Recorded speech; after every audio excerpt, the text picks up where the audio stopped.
vàជំរាបសួរបងប្អូនថ្ងៃនេះនាំមុខម្ហូបមួយមុខដើម្បីយកមកចែកជូនបងប្អូនដើម្បីទស្សនានិងដើម្បីធ្វើហូបកំសាន្តនៅផ្ទះនេះគឺជាទឹកគ្រឿងបាទទឹកគ្រឿងបន្លែស្រស់បាទអញ្ចឹងរបៀបធ្វើគឺយើងមានគ្រឿងជាច្រើនបាទក្នុងនេះគឺយើងមានគ្រឿងមានសណ្តែកដីបាទយើងលេងហើយបុកវាឲ្យម៉ត់ទៅបន្ទាប់ពីយើងបុកសណ្តែកដីឲ្យម៉ត់ហើយគឺយើងមានប្រហុកមានត្រីប្រម៉ុងបាទយើងមានត្រីរ៉ស់ត្រីអាំងយើងមានបកាបាទហើយយើងយកវាទៅចម្អិនបាទមកនេះថាយើងលីងខ្ទឹមហ្នឹងក៏លីងម្ទេសក៏លីងបាទសទិញហោគឺយើងលីងទាំងអស់បងប្អូនម្ទេសហ្នឹងបាទដើម្បីឲ្យវាឈ្ងុយក៏ដូចជាម្ទេសអីពេលយើងលីងទៅវាងាប់នៅរសជាតិកាហាយរបស់វាហ្នឹងគឺវាលែងសូវកាហាយហើយត្រីដែលយើងចម្អិនហើយយើងលីងយើងអីហ្នឹងយើងឆាយហ្នឹងគេយកមកបុកដើម្បីដាក់គ្រឿងបាទហើយក្នុងគ្រឿងហ្នឹងយើងមានអំបិលមានខ្នុរបន្តិចក៏ដូចជាមានស្ករបន្តិចបាទយើងដាក់ចូលគ្នាទឹកត្រីបាទគឺយើងដាក់ចូលទៅហើយគ្រប់មុខមកបាទតាមការនិយមចូលចិត្តបាទអានេះគឺខ្នុរដែលយើងប្រើល្អសម្រាប់សុខភាពជាជាងយើងទិញខ្នុរថង់តែគេលក់នោះវាអត់សូវនេះគេណែនាំថាវាមានភាពល្អសម្រាប់សុខភាពបាទហើយវាអត់មានជាតិប៊ីចេងអត់មានអីទេបាទ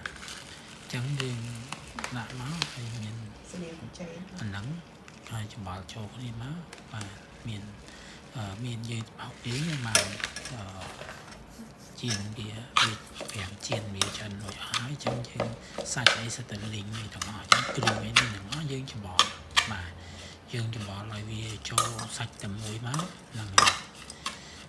យើងច្បល់បែបហ្នឹងព្រោះកាលណាយើងច្បល់អត់សពរសជាតិវាអត់ស្មើ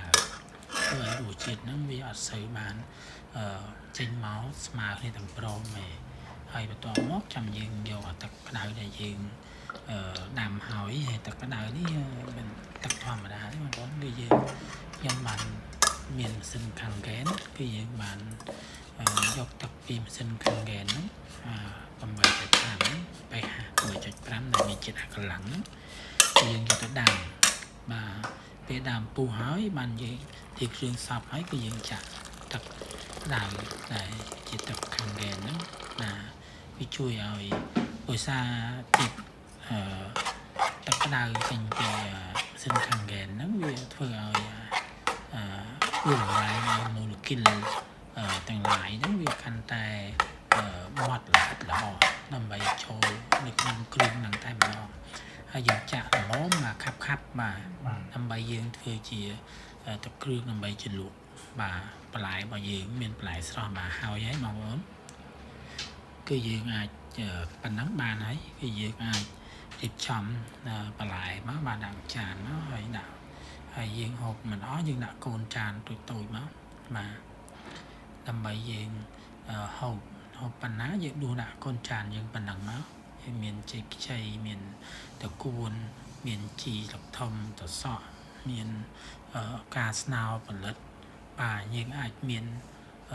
ផ្សេងទៀតបន្លែតាមការនិយមដោយសារយើងទិញបានប៉ុណ្ណឹងយើងយកបង្ហាញតែប៉ុណ្្នឹងទេតែយើងអាចថែមបន្លែផ្សេងទៀតបានបាទមានតែប៉ុណ្្នឹងទេអរគុណបងប្អូន